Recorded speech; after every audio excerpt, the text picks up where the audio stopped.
Halo semua, gimana kabar kalian hari ini? Semoga kalian selalu diberikan kesehatan yang tidak terbatas dan senantiasa selalu dianugerahkan rezeki yang sangat melimpah.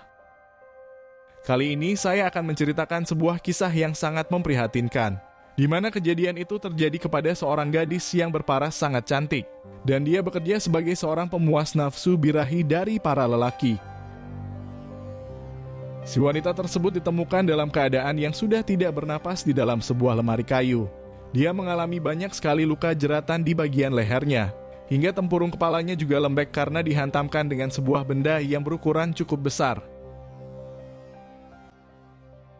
Menurut keterangan yang saya dapatkan, si wanita itu diketahui baru sekitar 1 minggu menyewa kamar indekos yang menjadi tempat perkara. Dia bersama dengan beberapa temannya tinggal saling bersebelahan dan memang memiliki niatan untuk menjajakan tubuhnya di aplikasi online. Akan tetapi sayangnya pelanggan pertama itu malah membawa petaka yang sangat mengerikan. Dia dieksekusi karena si pria memang mempunyai niatan yang jahat, dan dia ingin melakukan pertempuran di atas ranjang kasur tanpa memberikan sepeser pun pembayaran. Sebuah ironi yang lebih mengejutkannya lagi adalah si gadis ternyata menjual dirinya untuk membantu perekonomian keluarga. Dia tidak punya pilihan yang lain selain menjadi pemuas nafsu birahi para lelaki.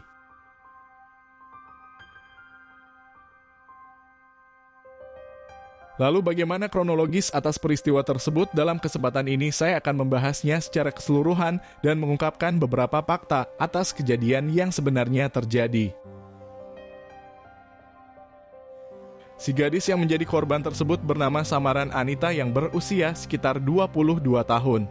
Dia bertempat tinggal di desa Dadak Baru di Kecamatan Junti di Kabupaten Indramayu di Provinsi Jawa Barat. Menurut keterangan dari pihak keluarga korban, mereka mengungkapkan bahwa sosok dari Anita sebenarnya memiliki kepribadian yang sangat baik dan sopan. Dia tidak pernah melawan kedua orang tuanya, bahkan selalu membantu pekerjaan ibunya di rumah. Hal senada juga disampaikan oleh kerabat dekatnya. Mereka mengatakan bahwa Anita itu orangnya tidak pernah melakukan tindakan yang macam-macam. Dia juga jarang sekali keluar untuk sekedar nongkrong dan lebih sering menghabiskan waktunya di kamar. Akan tetapi di usianya yang mulai beranjak dewasa, permasalahan mengenai pekerjaan sempat membuat dia sedikit frustasi. Selepas lulus sekolah, gadis tersebut bahkan tidak kunjung bekerja sebab lapangan pekerjaannya yang memang terbatas. Dalam penuturan yang dicurhatkan oleh Anita di hadapan teman-teman terdekatnya, dia benar-benar merasa malu di hadapan banyak orang karena masih berstatus pengangguran. Dirinya tidak ingin menjadi beban keluarga di usianya yang sudah menginjak ke-22 tahun. Sebagai seorang anak, dia juga ingin membanggakan kedua orang tuanya. Dirinya bahkan bercita-cita ingin menjadi wanita karir dan bisa membantu perekonomian keluarga secara keseluruhan. Hingga harapan itu akhirnya muncul ketika satu orang teman menawarkan Anita untuk bekerja di luar negeri. Dia mengatakan bahwa di sana mereka akan mendapat penghasilan yang sangat besar dan kehidupannya akan terjamin. Tanpa berpikir panjang, Anita yang memang sudah frustasi dengan status penganggurannya kemudian menyetujui hal itu. Dia bersama 2 orang temannya yang bernasib sama akhirnya melamar ke salah satu yayasan ketenagakerjaan Indonesia di daerah Kabupaten Cirebon. Awalnya Anita sempat dilarang oleh kedua orang tuanya. Mereka menganggap bahwa dia masih sangat muda untuk pergi merantau, apalagi harus bekerja di negeri orang. Akan tetapi karena Anita tetap bersikukuh demi masa depannya yang bisa berkembang serta terjamin, dia kemudian meminta sejumlah uang kepada bapaknya untuk membiayai segala keperluan administrasi agar terpenuhi syaratnya menjadi tenaga kerja Indonesia di luar negeri. Menurut keterangan yang saya dapatkan, Anita kemudian pergi ke Cirebon bersama 2 orang temannya untuk menjalani tes dan persyaratan dari yayasan ketenagakerjaan itu. Uang yang diberikan oleh kedua orang tuanya juga dihabiskan untuk membuat paspor serta beberapa dokumen pendukung lainnya. Singkat cerita, setelah menjalani serangkaian tes di Kabupaten Cirebon, Anita ternyata tidak langsung akan diberangkatkan ke luar negeri sebab harus menunggu antrian dari para pelamar kerja yang lain. Dari sini gadis yang berusia 22 tahun itu merasa sangat kecewa. Dia bersama kedua temannya harus terpaksa berbicara pada kedua orang tua mereka masing-masing mengenai proses tunggu tersebut. Hingga satu orang teman kemudian mengusulkan untuk tetap tinggal di Cirebon. Dia mengatakan bahwa jika mereka pulang dalam keadaan yang masih belum pasti, maka hal itu kemungkinan akan membuat keluarga mereka marah. Sebab bagaimanapun mereka sudah menghabiskan banyak uang untuk mendapatkan pekerjaan, sayangnya apa yang diharapkan tidak sesuai dengan kenyataannya pada saat ini juga. Sang teman itu juga memiliki rencana akan mencari kerja sementara di kota Cirebon. Dia ingin menyambung hidupnya di sini sebelum akhirnya diberangkatkan ke luar negeri. Atas usulan tersebut, Anita kemudian menyetujuinya. Mereka bersepakat karena memang hal itulah yang menjadi satu-satunya cara agar kedua orang tuanya tidak mengetahui apa yang sedang terjadi. Dan dirinya akan beralasan bahwa dia sedang berada di tempat penampungan dari Yayasan Ketenagakerjaan tersebut. Hingga akhirnya Anita dan kedua temannya itu kemudian memilih untuk menetap di salah satu kamar indekos di Kabupaten Cirebon. Di sana mereka ternyata memutuskan untuk berpisah kamar karena satu dan dua alasan. Singkat cerita, ketiga remaja tersebut kemudian mulai mencari penghidupan yang sementara di kota Cirebon.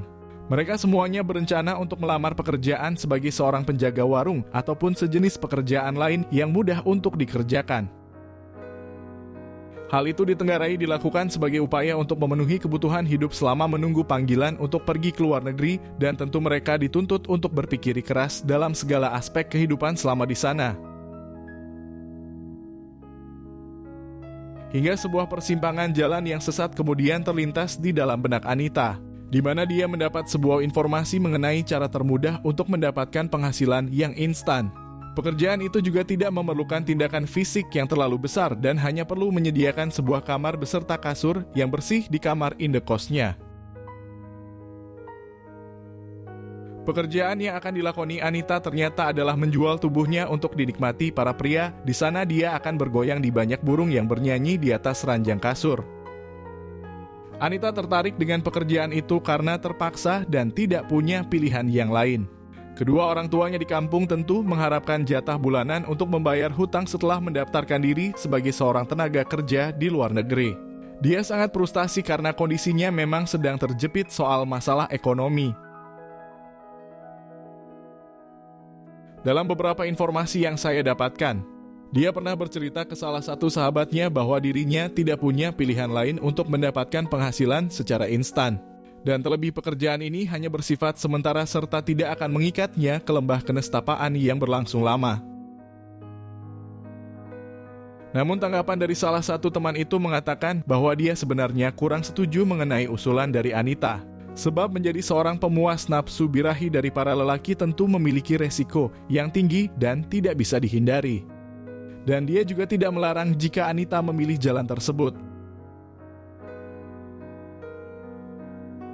Dengan pemikiran yang seadanya dan bermodalkan rasa nekat, Anita kemudian mulai membuat sebuah akun di salah satu aplikasi ijo di ponselnya.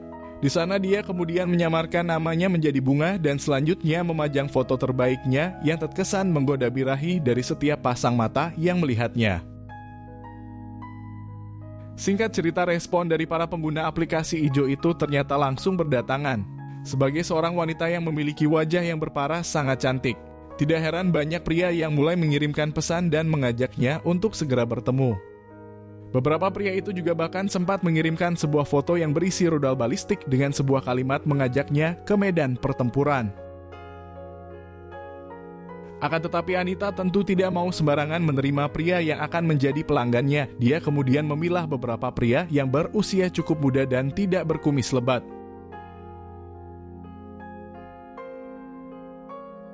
Menurut keterangan yang saya dapatkan, salah satu pria yang bernama Condet kemudian menawarkan nominal yang cukup besar atas transaksi yang akan mereka lakukan. Condet bahkan akan memberikan tambahan bonus jika pelayanan yang diberikan oleh Anita bisa memuaskannya. Anita kemudian langsung menyetujui tawaran yang diberikan oleh Condet. Pria itu juga sempat mengirimkannya foto dan usianya terbilang masih sangat muda. Anita benar-benar merasa tertarik menjadikannya pelanggan pertama, terlebih uang yang didapatkannya juga cukup lumayan banyak. Menurut keterangan dari Condet di hadapan para petugas kepolisian, Dia mengaku bahwa dirinya bersepakat untuk melakukan pertempuran di atas ranjang kasur selama durasi 1 jam. Condet juga mengatakan bahwa dia akan membayarnya sekitar Rp500.000, bahkan akan memberikan upah yang lebih dari itu. Hingga kesepakatan yang sudah terjalin di aplikasi ijo itu kemudian berlanjut, Condet kemudian akan menemui Anita di salah satu kamar indekos yang berlokasi di Desa Kedawung di Kabupaten Cirebon.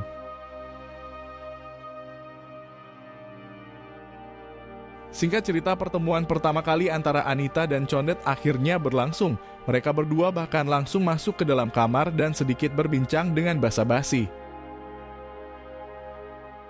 Di sini Condet mengaku bahwa dia sempat mencairkan suasana dengan sedikit mengajaknya bercanda, namun si wanita tersebut hanya diam membisu seperti memikirkan sesuatu di dalam pikirannya. Dari sini Condet sebenarnya sedikit menerka bahwa si wanita baru melakukan pekerjaan ini pertama kali, sebab dari raut wajahnya memang terlihat sangat kebingungan dan dia sedikit menjaga jarak di antara keduanya. Namun upaya hangat yang diberikan oleh Condet ternyata tetap tidak mengubah situasi. Si wanita itu tetap merasa canggung dan nada bicaranya juga meninggi seolah tidak suka dengan kehadirannya di sana. Condet kemudian mulai berdistraksi di dalam pikirannya dan emosinya ternyata terpancing ketika Anita menagih uang pembayaran di awal sebelum dirinya digagahi di atas ranjang kasur. Ketika itu Condet mengaku bahwa dia tidak terima dengan perkataan dari si wanita yang seolah seperti memalaknya dengan kasar. Dia kemudian meminta agar Anita terlebih dahulu melayaninya dan dia tentu akan membayarnya. Sayangnya perdebatan di antara keduanya itu tidak bisa terhindarkan. Anita tetap memaksa Condet agar segera mengeluarkan uangnya dari dalam dompet. Dan setelah itu dia akan membuka bajunya serta bergoyang di atas burungnya yang bernyanyi. Akan tetapi Condet tetap bersikukuh tidak akan membayarnya. Dia bahkan mengatakan bahwa dirinya seperti diperalat dan dimanfaatkan karena dipaksa untuk membayar uangnya di muka. Hingga satu perkataan dari Condet kemudian membuat Anita langsung mengusirnya. Dia juga sempat menghinanya dengan sebuah perkataan yang kasar dan sangat keras. Dari sini pertikaian tersebut kemudian berubah pada tindakan fisik yang terjadi. Condet kemudian langsung memukulnya dan mencengkeram kuat wajahnya dengan kedua tangan. Menurut pengakuan dari Condet, dia awalnya hanya meminta si wanita itu untuk diam dan dirinya berjanji akan pulang tanpa harus diusir dengan perkataan yang cukup kasar. Akan tetapi karena tindakan fisik tersebut kemungkinan besar membuat Anita merasa sangat ketakutan. Dengan upaya yang dimiliki, dia kemudian melakukan perlawanan dengan terus berteriak dengan sangat keras. Hingga karena Condet merasa cukup panik di situasi itu, dia akhirnya terpaksa melakukan sebuah eksekusi dengan cara yang cukup ekstrim. Di sana tidak ada lagi kata ampun dan Condet benar-benar menjelma sebagai seorang monster yang siap menyantap buruannya. Tenaga yang dimiliki oleh Anita juga sudah habis terkuras. Dan dalam sebuah persimpangan jalan di akhir jalan cerita hidupnya, Anita kemudian harus menghembuskan napasnya yang terakhir di depan sang pelanggan pertamanya. Sebuah ironi dari seorang wanita yang sebenarnya memiliki ketulusan untuk membantu ekonomi dari kedua orang tuanya. Sayangnya karena cara yang dia lakukan salah dan takdir itu kemudian menjemputnya menjadi tragedi yang sangat memprihatinkan.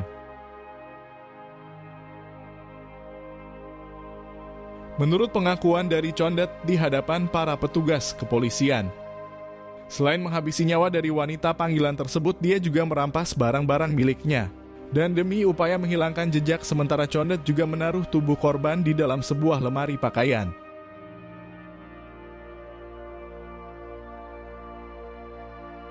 Singkat cerita, aksi dari Condet ternyata pertama kali diketahui oleh kedua temannya. Dalam interogasi yang dilakukan oleh petugas, mereka mengungkapkan bahwa mereka merasa curiga karena Anita tidak kunjung memberikan kabar di mana keberadaannya. Atas kejanggalan itu, keduanya kemudian melaporkan ke pemilik dari kamar indekos. Dan setelah mendapat kunci cadangan, keduanya ternyata sangat terkejut melihat kondisi dari Anita yang sudah dalam keadaan yang tidak berdaya. Hingga setelah petugas kepolisian dan beberapa tim medis datang ke lokasi kejadian, mereka kemudian memeriksa kamera tersembunyi yang berada di sepanjang kamar indekos di sana. Dan satu orang pria kemudian dicurigai menjadi pelaku sebab dia kedapatan masuk bersama Anita ke dalam kamar. Sekitar beberapa jam kemudian Condet akhirnya ditangkap di tempat persembunyian. Dia awalnya sudah merapihkan seluruh pakaiannya karena hendak pergi ke pulau seberang.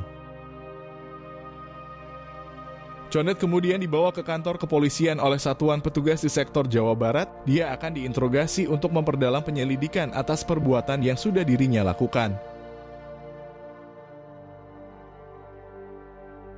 Dalam pengakuan dari Condet itu, dia mengaku bahwa kejadian ini adalah ketidaksengajaan yang terjadi.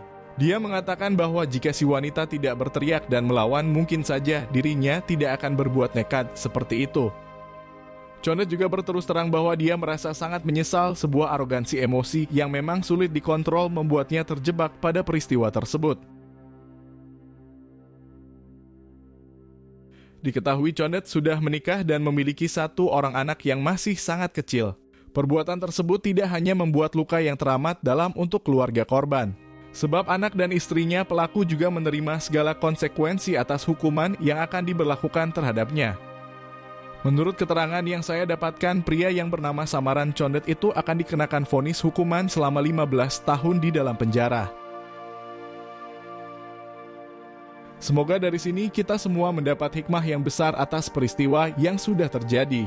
Saya juga berharap kalian mendoakan korban agar diterima di sisi Tuhan pencipta alam ini. Sebab bagaimanapun pilihan hidup memang sulit dan korban hanya terjebak pada kesesatan yang memaksanya melakukan pekerjaan itu. Terima kasih sudah menonton video ini sampai habis. Berikan admin dukungan dengan menekan tombol suka dan tuliskan pendapatmu di bawah kolom komentar.